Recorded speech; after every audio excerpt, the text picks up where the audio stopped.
Hey guys, welcome to 6 Minutes for Tuesday, November 29th. I'm Jason Fulmore, SC Russell, and today we're talking about something a little bit different.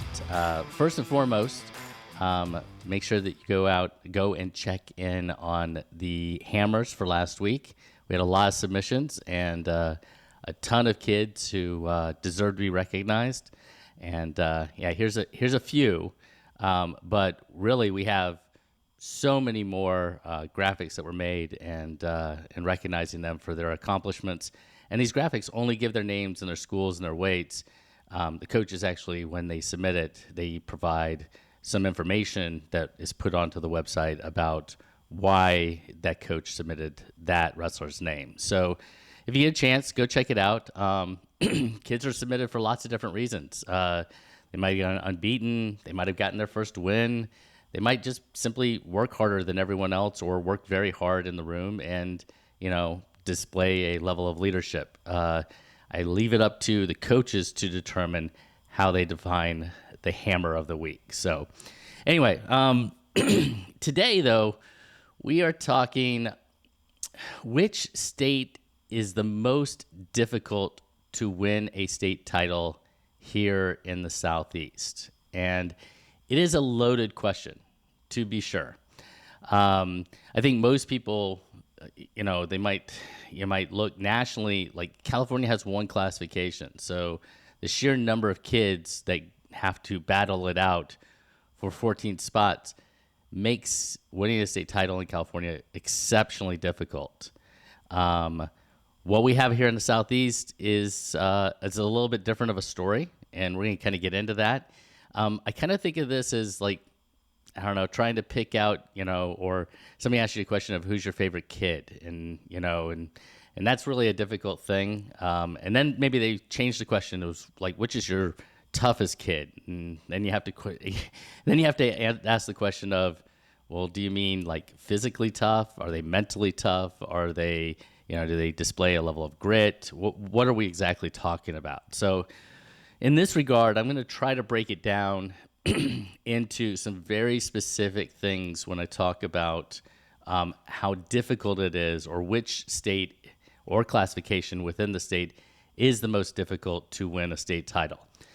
And I want to go ahead and make sure that I let you guys know this is going to be fairly brief in terms of, I never keep anything brief, but fairly brief in terms of the video. But if you have access to SC Russell Plus, I'm going to provide a little bit more information there where you can kind of go and take a look and see if you agree, see if you disagree. I'm good with it all.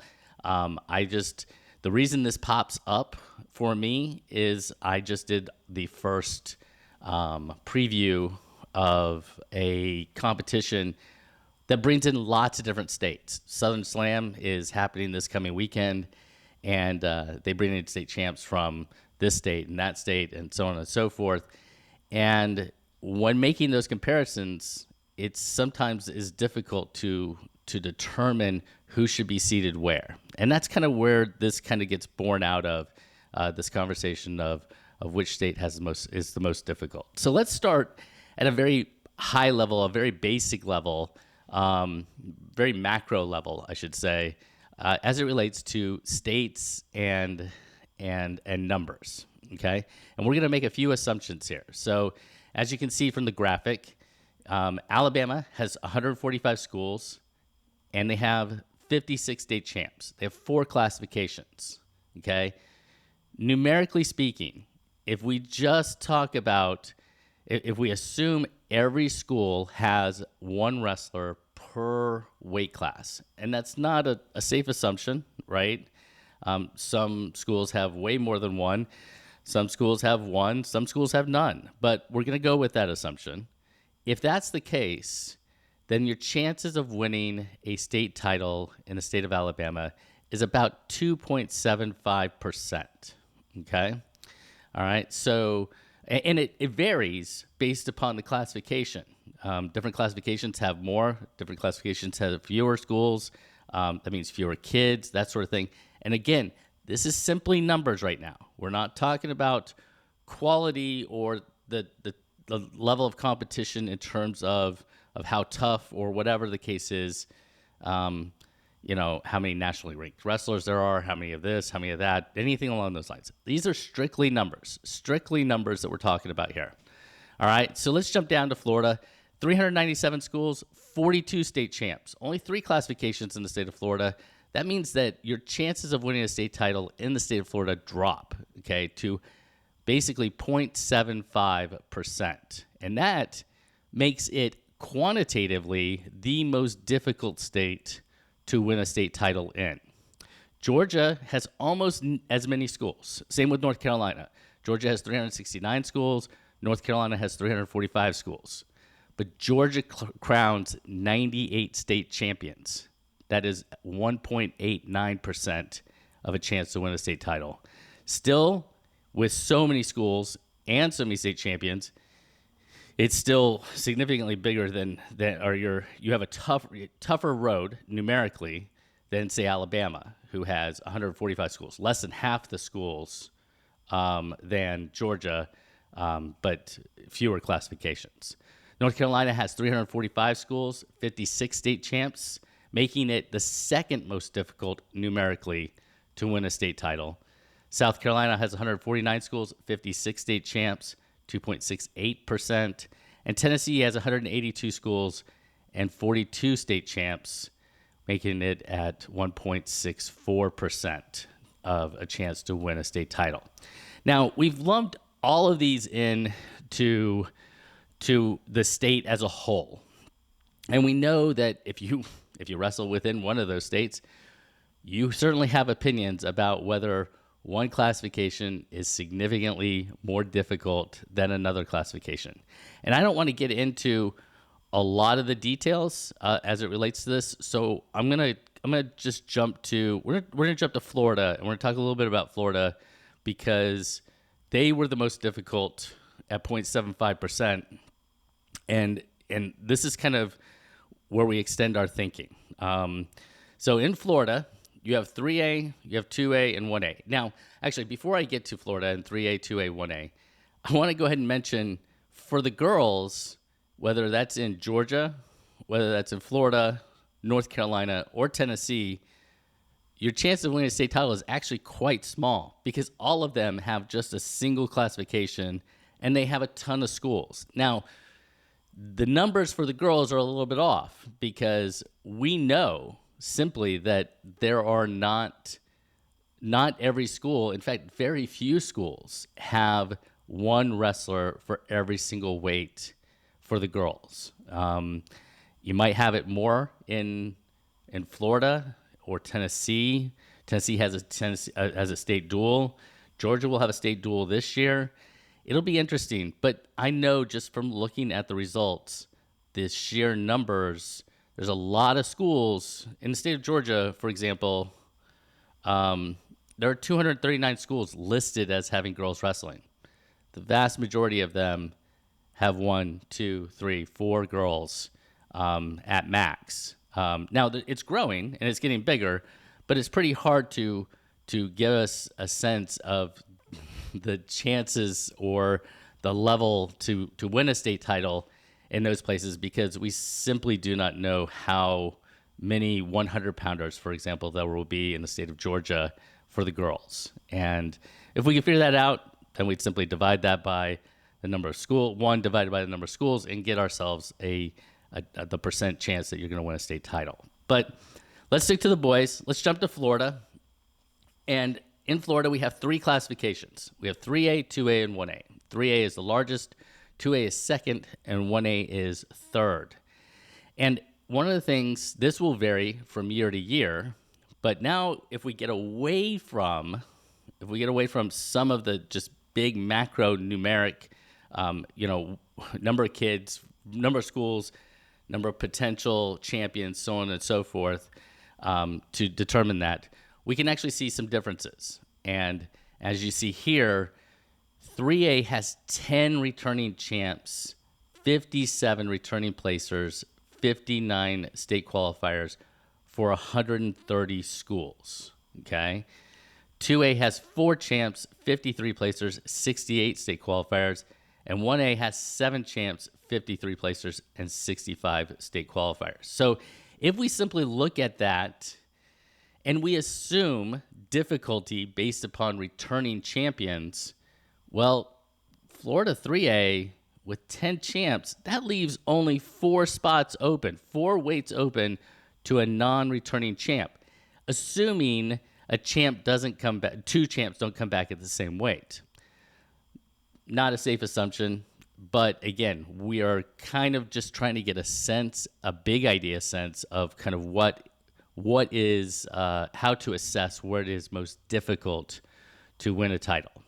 So if we take that, we would say because the number of schools for 3A, 2A, and 1A aren't significantly different from one another, 130 versus 137 versus 130, at first glance, you would say that it's going to be much more difficult for someone to win a state title in the state of Florida in 3A than it would be in 1A or 2A. And that's not because it's the largest classification.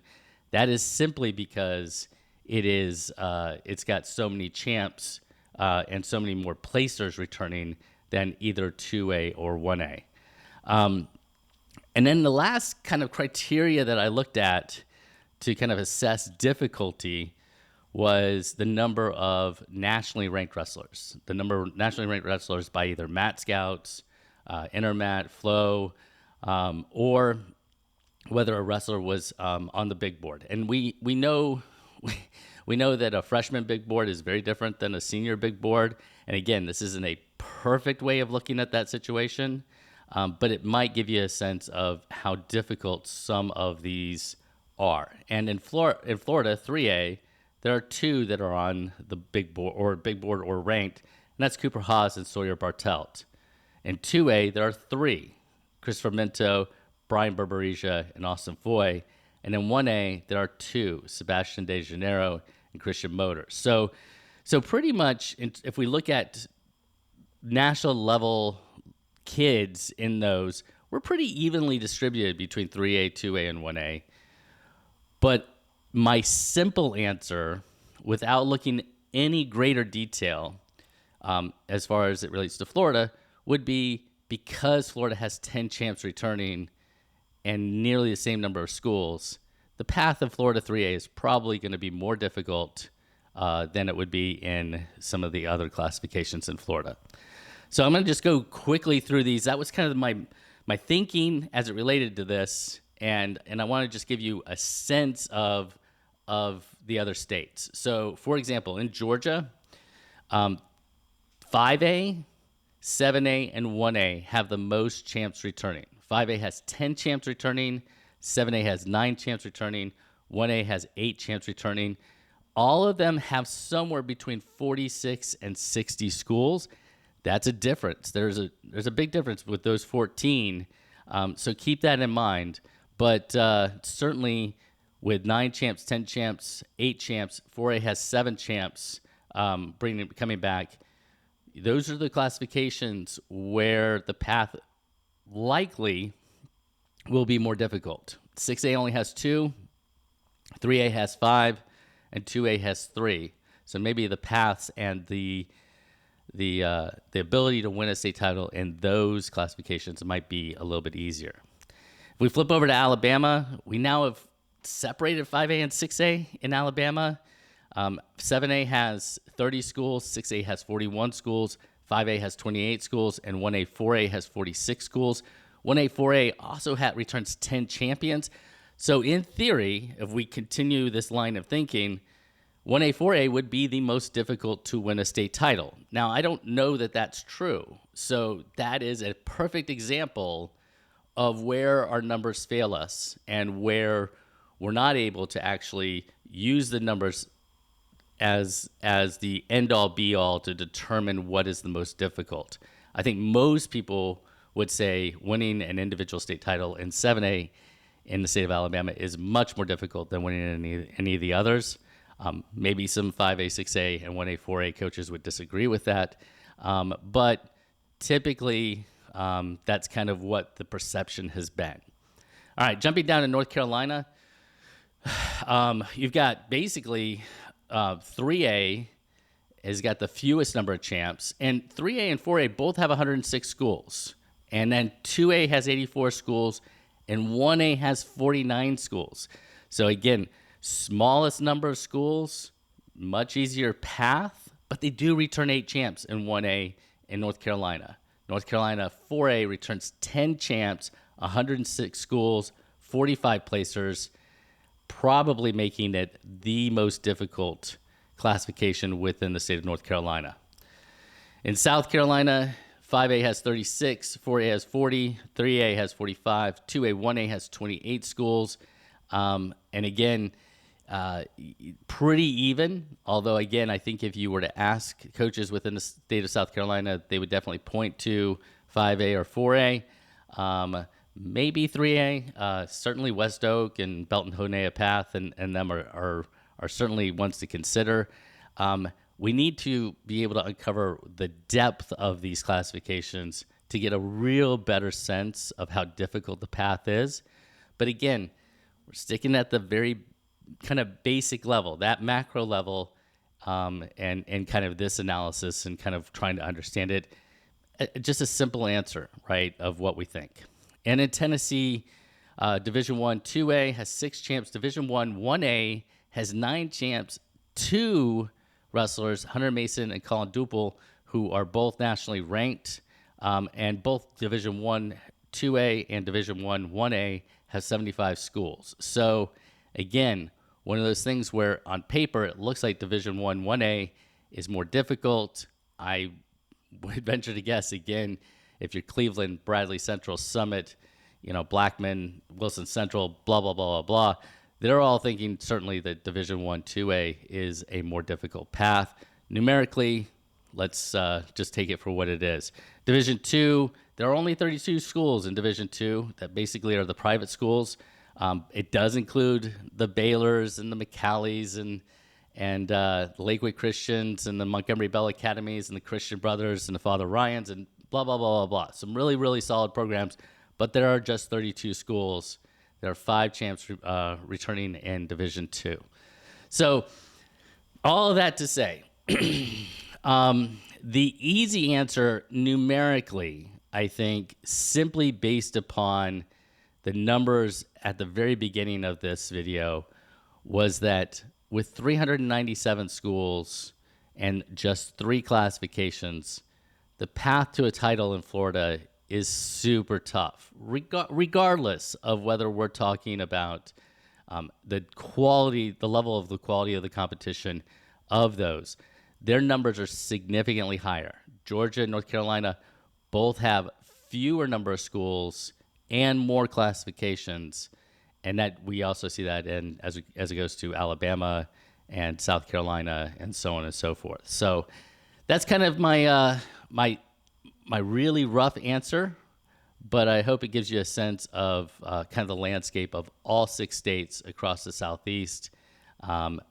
Honestly, it doesn't really matter. Winning a state title is a great accomplishment and something everyone should be extremely proud of if you're able to climb onto that top step. But to help you understand kind of the landscape, that was just a quick glimpse into one of the ways that we can kind of get a sense of what it looks like. Hope you guys enjoyed it. You take care. See you.